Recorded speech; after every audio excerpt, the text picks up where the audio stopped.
En el nombre del Padre, del Hijo y del Espíritu Santo. Amén. Ven Espíritu Santo, llena los corazones de tus fieles, y enciende en ellos el fuego de tu amor. Envía, Señor, tu Espíritu, y será creada y se renovará la faz de la tierra.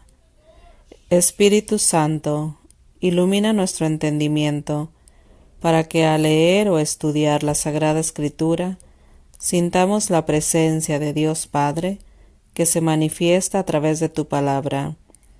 Abre nuestro corazón para darnos cuenta del querer de Dios y la manera de hacerlo realidad en nuestras acciones de cada día. Instrúyenos en tus sendas, para que teniendo en cuenta tu palabra, seamos signo de tu presencia en el mundo. Amén. Lectura del segundo libro de Crónicas, capítulos 11 y 12.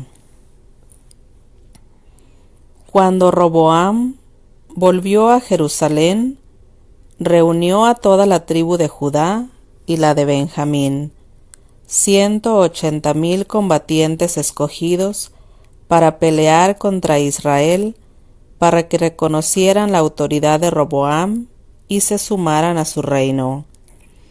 Pero la palabra de Yahvé fue dirigida a Semaías, hombre de Dios. Le decía: habla a Roboam, hijo de Salomón, rey de Judá, y a todos los israelitas de Judá y Benjamín, y diles de parte mía: no suban a combatir con sus hermanos, que cada uno se vuelva a su casa, porque estos acontecimientos vienen de mí. Ellos escucharon la palabra de Yahvé y abandonaron sus propósitos de marchar contra Roboam. Roboam volvió a Jerusalén y edificó ciudades fortificadas en Judá. Fortificó Belén, Etam, Tecoa, Betsur, Socó, Adulam, Gad, Meresa, Sib, Adoraim, Laquis, Aseca, Sora, Ayalón y Hebrón, las cuales están ubicadas en Judá y Benjamín. Construyó las murallas de estas ciudades y puso en ellas comandantes con provisiones de víveres, de aceite y vino. En todas estas ciudades había escudos y lanzas, y las hizo sumamente fuertes. Judá y Benjamín reconocían su autoridad. Los sacerdotes y levitas de todo el territorio de Israel se pasaron a Roboam y llegaron a él de todas partes. Los levitas abandonaron sus campos y sus posesiones y se fueron a Judá y a Jerusalén, pues Jeroboam y sus hijos les habían quitado sus privilegios de sacerdotes de Yahvé. Jeroboam instituyó sus propios sacerdotes para sus santuarios altos, para el culto de los machos cabríos y de los becerros que había hecho. Tras ellos vinieron a Jerusalén para ofrecer sacrificios a Yahvé. El Dios de sus padres, aquellos de entre todas las tribus de Israel que buscaban sinceramente a Yahvé, el Dios de Israel. Y con su llegada se fortaleció el reino de Judá y el poder de Roboam, hijo de Salomón, por 3 años, pues siguieron el camino de David y de Salomón durante 3 años. Roboam tomó por esposa a Mahalat, hija de Jerimot, hijo de David, y de Abigail, hija de Eliab, hijo de Jesé. Esta le dio hijos: Jeús, Samarías y Saham. Después de esta tomó a Maacá, hija de Absalón, la cual le dio a Abías, Atai, Sisa y Selonit. Roboam amó a Maacá, hija de Absalón, más que a todas sus mujeres y concubinas, pues tuvo 18 mujeres y 60 concubinas, y fue padre de 28 hijos y 60 hijas. Roboam puso a Abías, hijo de Maacá, como cabeza de jefe de sus hermanos, porque quería hacerlo rey.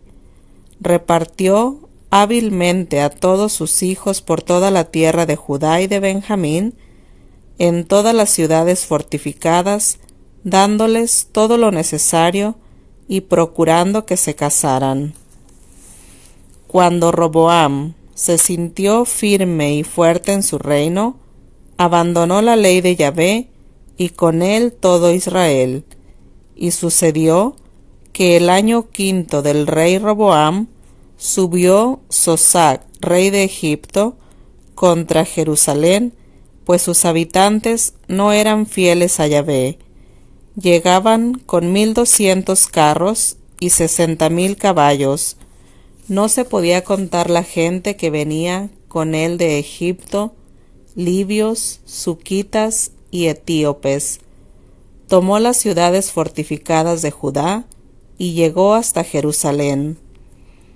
El profeta Semaías vino a Roboam y los jefes de Judí, que se habían reunido en Jerusalén para hacer frente a Sosac, y les dijo: Así dice Yahvé: ustedes me han abandonado, y por esto también yo los abandono en manos de Sosac.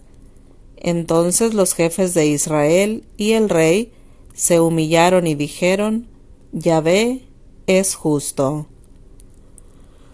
Cuando Yahvé vio que se habían humillado, dirigió nuevamente su palabra a Semaías: Ustedes se han humillado, y por esta razón no los destruiré, sino que dentro de poco les daré la salvación, y no derramaré mi cólera sobre Jerusalén por mano de Sosac, pero serán sus esclavos, para que puedan comparar lo que es servirme y ser esclavo de reyes extranjeros.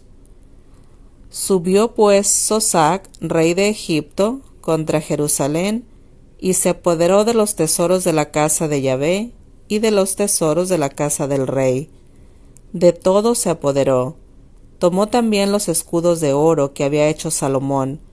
Entonces el rey Roboam hizo en su lugar escudos de bronce, que confió a los jefes de guardia que custodiaban la entrada de la casa del rey.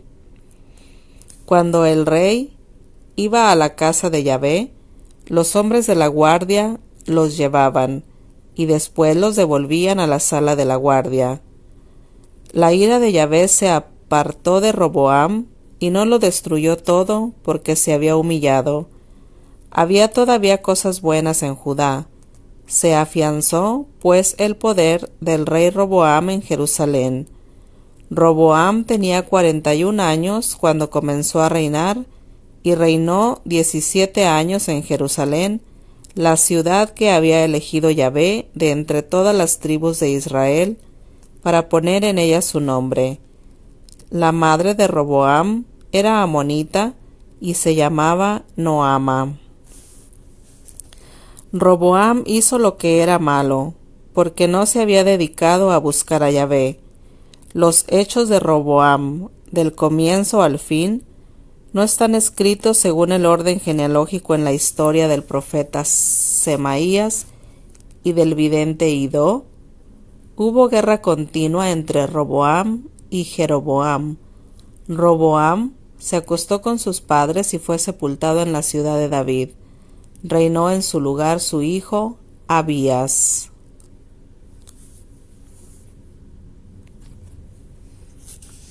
Palabra de Dios. Te alabamos, Señor. Lectura del segundo libro de Macabeos, capítulo 9. Por ese entonces, Antíoco estaba regresando muy humillado de las regiones de Persia, pues había ido a una ciudad llamada Persépolis, y como intentaba robar el templo y someter la ciudad, la muchedumbre se amotinó. Los habitantes del lugar tomaron las armas y derrotaron a Antíoco, el que se retiró sin gloria. Cuando estaba en la región de Ecbatana, se enteró de lo que había ocurrido con Nicanor y con el ejército de Timoteo. Loco de rabia, pensó hacer pagar a los judíos la audacia de los que lo habían obligado a huir. Ordenó, pues, al conductor de su carro que continuara sin parar para llegar lo más pronto posible, pero la venganza del cielo lo perseguía, pues en su orgullo había dicho: en cuanto llegue a Jerusalén, convertiré esa ciudad en la tumba de los judíos. Pero el Señor Dios de Israel, que lo ve todo, lo castigó con una llaga incurable y horrible a la vista. No acababa aún de pronunciar esas palabras cuando contrajo un malestar a los intestinos, sin esperanza de curación, con agudos dolores al vientre. Era eso muy justo, porque había desgarrado las entrañas de otros en medio de suplicios crueles e increíbles. No disminuyó con eso, sin embargo, su insolencia, y repleto siempre de orgullo, avivó más aún el fuego de su cólera contra los judíos. Ordenó que se acelerara la marcha. De repente cayó en su carro, y fue tan violenta la caída que se dislocaron todos sus miembros de su cuerpo. Poco antes se consideraba un superhombre, listo para dar órdenes a las olas del mar o para pesar en una balanza la masa de las montañas. Ahora estaba tirado en tierra y tenían que llevarlo en una camilla. Entonces resplandeció a los ojos de todos el poder de Dios. Del cuerpo de ese impío, que aún estaba vivo, salían los gusanos. Sus carnes se desprendían a pedazos en medio de atroces dolores, y el hedor de la podredumbre que salía de él molestaba a todo el ejército. Debido a esa hediondez insoportable, nadie podía ahora estar cerca de aquel que antes parecía tocar los mismos astros del cielo. Entonces, en medio de sus terribles sufrimientos, comenzó a volver de su orgullo y a reconocer su condición bajo el castigo divino que a cada momento redoblaba sus dolores. Como ni siquiera él mismo podía soportar ya su propia fetidez, reconoció: es justo someterse a Dios y, siendo mortal, no igualarse con la divinidad. Ese hombre impuro hizo entonces un voto al Señor que ya no tenía piedad de él. Hablando de esa ciudad santa, a la que quería llegar pronto para arrasarla y convertirla en tumba de sus habitantes, prometió que la declararía libre. Prometió igualar con los atenienses a esos judíos que hacía unos momentos no consideraba dignos de sepultura, y los entregaba a ellos y a sus hijos como alimento de las aves de rapiña y de las fieras salvajes. Prometió adornar con las más hermosas ofrendas el templo santo que había antes saqueado, devolverle con creces todos los objetos sagrados y pagar con sus propias rentas los gastos de los sacrificios. Más aún, prometió que se haría judío y que recorrería todos los lugares habitados para proclamar la omnipotencia de Dios.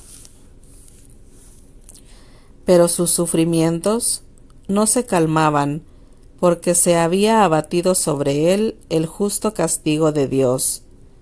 Entonces, viéndose en una situación desesperada, escribió a los judíos esta carta, que más parecía una súplica y que estaba redactada así: el rey y general Antíoco saluda a los judíos, sus excelentes ciudadanos, y les desea salud y felicidad perfectas. Tendremos una razón más de confiar en Dios si ustedes y sus hijos están bien y sus negocios prosperan, pues recuerdo afectuosamente las señales de honor y bondad que recibí de parte de ustedes. Al regresar a las regiones de Persia, he contraído una cruel enfermedad, por eso he creído conveniente preocuparme del futuro de ustedes en todo. No es que desespere de mi situación, pues aún tengo esperanza de salir de esta enfermedad, sino que pienso en mi padre, que designaba a su sucesor cuando salía de expedición a las provincias lejanas. Él quería que en caso de una desgracia imprevista o de una mala noticia, la gente del reino no quedara desconcertada, sino que supiera a quién correspondía el gobierno. También me dio cuenta que los príncipes establecidos sobre las fronteras del reino están atisbando la ocasión y están al acecho de todo lo que pueda ocurrir. Por eso he designado como rey a mi hijo Antíoco. Más de una vez, cuando tuve que ir a las provincias lejanas, lo he recomendado a la mayoría de ustedes, y le he escrito respecto de ustedes la carta reproducida más abajo. Les pido, pues, y les suplico, que se acuerden de los beneficios que han recibido de mí, todos ustedes, o algunos en particular, y que sigan siendo benevolentes conmigo y con mi hijo. Estoy cierto que él continuará con moderación y humanidad mi política respecto a ustedes y que se mostrará benigno con ustedes. Así fue como ese asesino, ese blasfemo, pasó por terribles sufrimientos, tal como se los había hecho experimentar a otros. Antes de morir de una muerte miserable en una tierra extraña en medio de las montañas, Filipo, su compañero de infancia, ordenó que trasladaran su cuerpo. Luego se refugió en Egipto al lado de Ptolomeo Filomentor, porque temía al joven Antíoco. Palabra de Dios. Te alabamos, Señor. Para mí tu